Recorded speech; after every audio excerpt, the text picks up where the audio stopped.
It is going to be a catastrophe in Puerto Rico tomorrow. That is a Category 5 storm. Maria.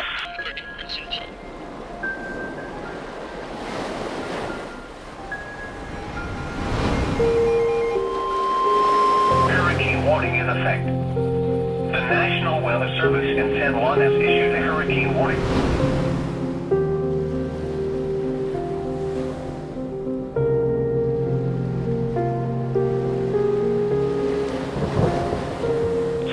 The hurricane warning can remain in effect with dangerously high water or a combination of dangerously high water and exceptionally high waves continue, even though it may be less than hurricane force.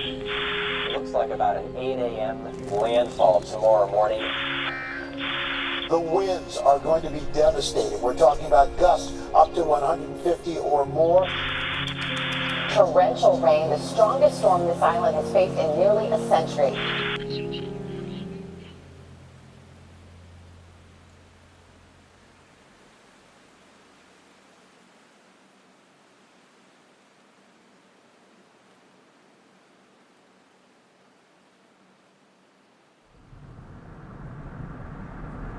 All of this area, because of the river, was all covered in mud, trees.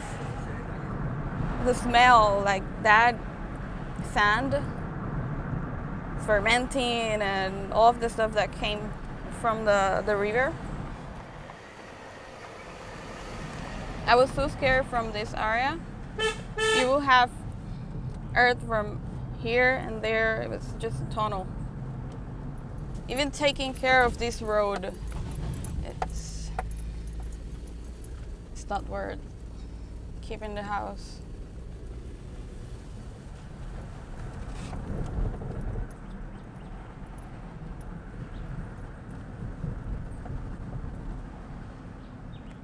When we decided to go, a cousin of my mom's, he told her, like, take your time. It's not good what you're gonna find there.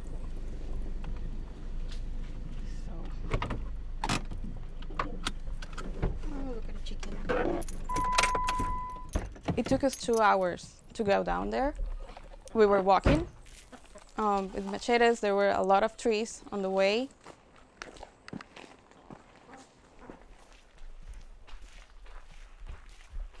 I was the one who opened the door.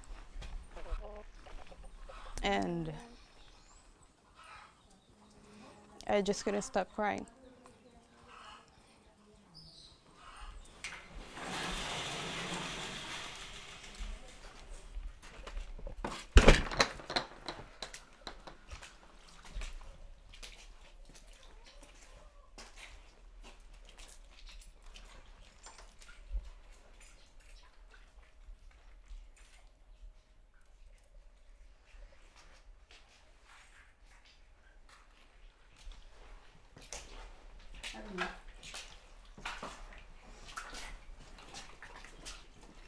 At least this part kind of has part of the ceiling, but anyways, everything is trash.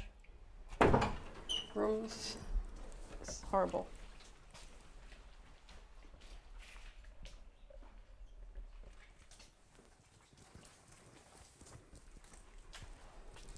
So that's about it, I guess. We will come here every week and take water out, but for what? We don't have a ceiling.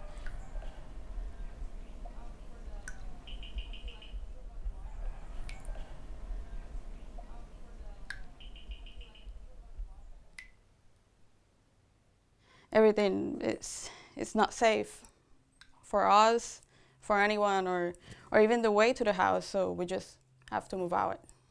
It's not fair. For example, my great-grandfather building all of this, having all of this land, and no one is using it.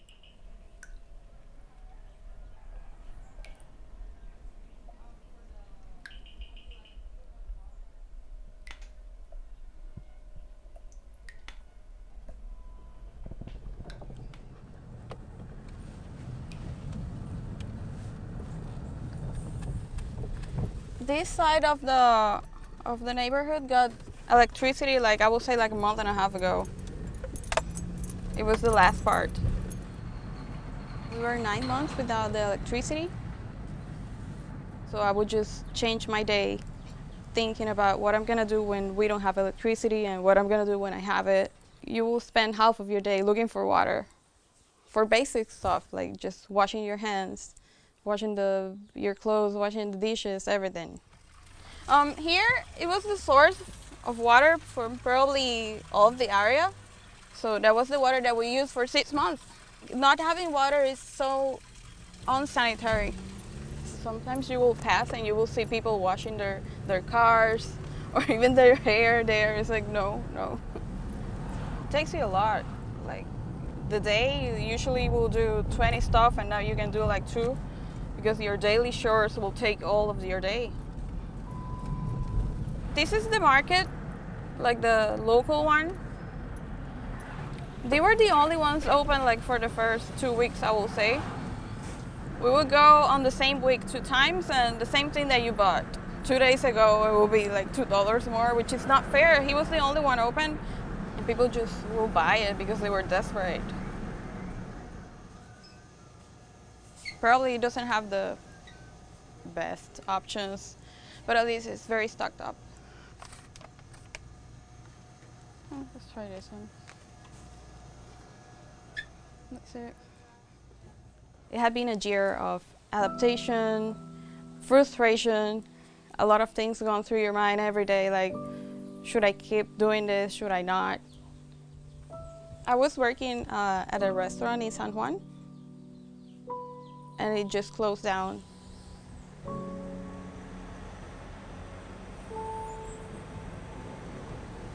So after the hurricane, I lost my job. I had been working in kitchens since I was 18 years old. But for the past 2 years, I have been very interested in breads. In this area, I was already investing money and time so I can have my own bake shop and with the idea to sell bread. I was trying to build my own kitchen so I can stop working for someone and work for myself. I would say that being Puerto Rican would be a fighter.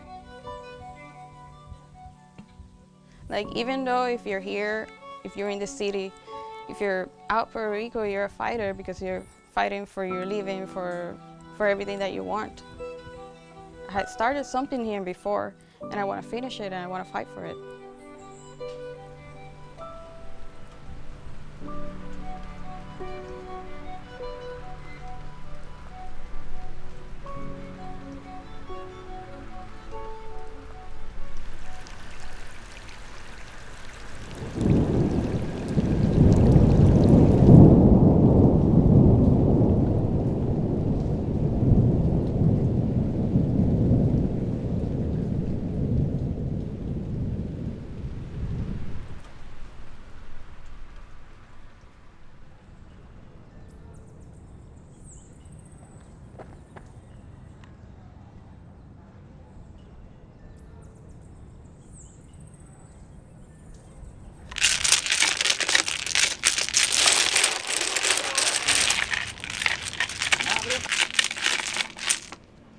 Para mí, fíjate.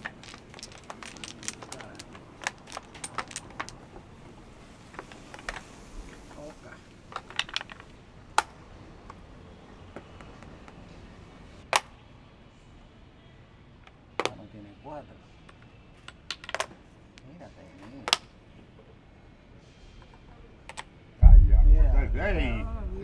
Calla, ya perdiste. Perdí otra vez.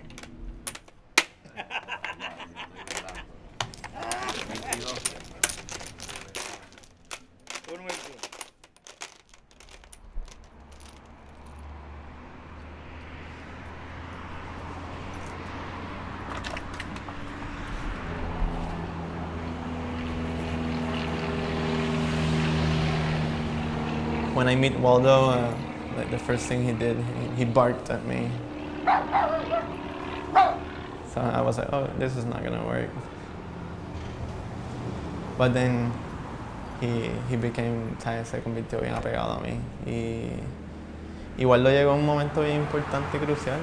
Because just after he came into the house, just a couple of weeks later, the Harvard study death toll was published, caí en un hoyo negro. The Harvard study, for me, that number is a symbolic number because it's an estimate. It's not an actual. But I think my dad is part of that number. He's a number in that count. For Maria, me and my family, we all spend it together. So my mom and my dad were divorced, but my mom told me tell your dad to come back and let's all spend it together. We have to be careful with this. I think the fourth day, my dad already wanted to go back to his house. It was really difficult to get to his house because all the roads were blocked by debris, trees, things that had fallen. After I left my father, we didn't have communication the first week, so we thought that was normal because there was no power, electricity, or signal in the island. But the second week, we were already having our suspicions. My sister decided to go to his house to check up on him, and he was found dead. My dad was one of those not reported that had died. I don't know what happened to him. It's hard just to try to go back and think what happened or how things could have been if we only had maybe access to cellular data and maybe a call would come back. It's pretty ugly, not to recognize that people actually lost their family, loved ones in this disaster. You were hearing all these different stories of people dying in the hospitals, in their homes, and something was not, algo no hacía sentido, porque el gobierno nos estaba diciendo una cifra, lo que estábamos escuchando y la experiencia en la calle era otra.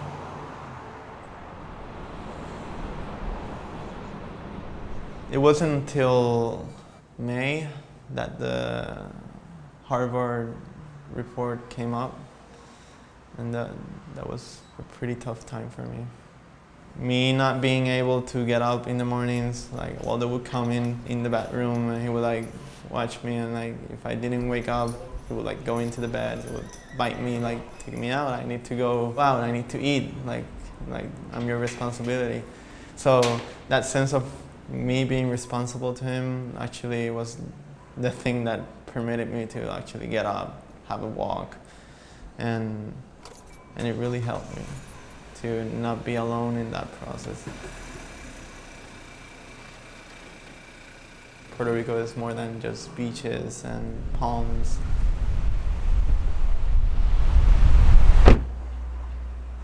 It's more interesting than that.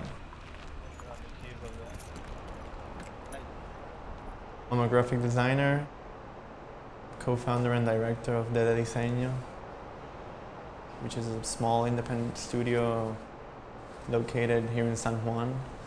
Visualmente, como se nos reconoce a nosotros en el Caribe, el trópico, es con las palmas, las playas, las piñas, las frutas, y es como que todo este confeti de cosas que no necesariamente es lo que somos. Nosotros somos mucho más que eso. We try visually not to replicate these trends of what the tropics are, because it's just I think it's a pretty wrong cliche that has come to define us in the exterior. I don't know, it's almost like we're visually colonized to that narrative of what the Caribbean and the tropic looks like, you know? So we think it can look different, and that's why we have our own visual graphic discourse, and we like to explore it. For me, being a Puerto Rican means to resist. For me, right now, it means resisting the fact that we're a colony, the fact that we just had a hurricane, the fact that we are so limited in so many ways. And it's hard to stay true to your work, to your discourse, So there's also a way of resisting. Waldo, ¿qué pasó? Vete. Being a Puerto Rican, I think, is a beautiful thing. Like, we have so much to offer to the world. We have such a rich culture. We are more complex than how people describes us in the United States or in other parts of the world, you know. And I think part of our challenge is to us as Puerto Ricans explore more that and get to know, que empezar a conocernos desde adentro.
Entiendo que la música en Puerto Rico es algo sumamente importante, ya que nos describe como país. Cabe mencionar que en ocasiones cuando se nombra el país Puerto Rico, muchas veces no se le conoce tanto más bien por su nombre o por sus tierras, más bien se le conoce o por sus deportistas o por sus artistas.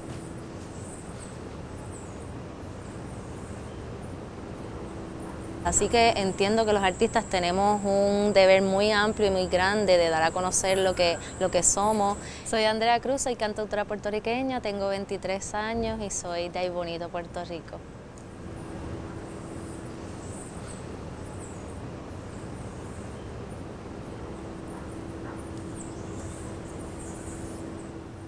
Creo que definitivamente el huracán María fue algo bien fuerte para mí. Entiendo que fue un reto bien fuerte para mí, ya que el disco salió 2 días después del huracán María. Así que yo hago distintas cosas para poder estar con mi espacio libre para el arte.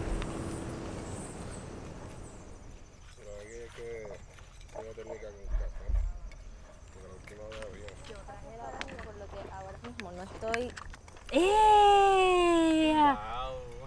Eso es lo que normalmente hacemos, venimos cuando podemos en la semana, tratamos de al menos 2 veces en semana, casi siempre pues todo el mundo saca el espacio para venir y pues hoy es el día de cosecha, hemos cosechado berenjena, calabaza, ají, los chiles, jalapeños y vamos para zanahoria.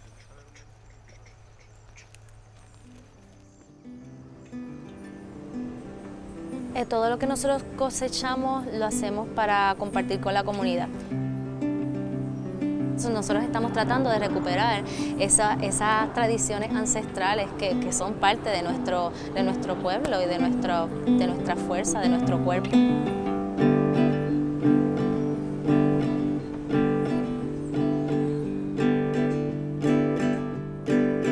¿Dónde está la tierra que el dolor no se puede ni aguantar?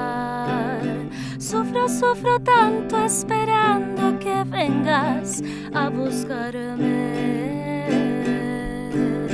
Ya ni lo los rezos, ya ni los besos se quieren esperar.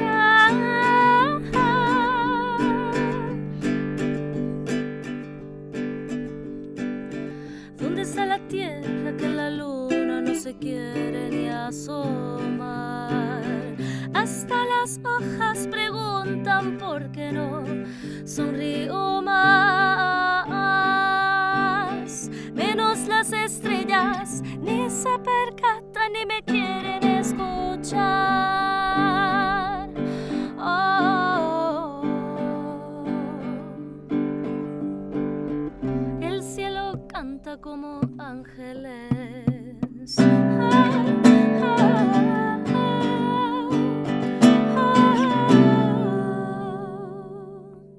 No toquemos tierra es una canción que va un poco a la elevación. Se trata de elevar los momentos, sea de algo tóxico como de algo positivo. Creo que no solamente con No Toquemos Tierra, sino con todas las demás canciones tomaron un giro distinto que se adaptaron a nuestra realidad. Obviamente creo que nos sentimos todos como puertorriqueños igual de frustrados. Yo estaba en mi casa viendo pasar el proceso. Sí tuve familiares con pérdida, otros familiares que no. En mi caso pues no hubo ningún tipo de pérdida, pero más bien yo creo que fue el hecho de volver a vernos resilientes como somos. Nosotros como puertorriqueños tenemos una resiliencia natural. Todo gira para mí en este momento en la resiliencia y es lo que he aprendido y es realmente la capacidad que he visto que somos como puertorriqueños. Es lo más que me hace sentirme orgullosa.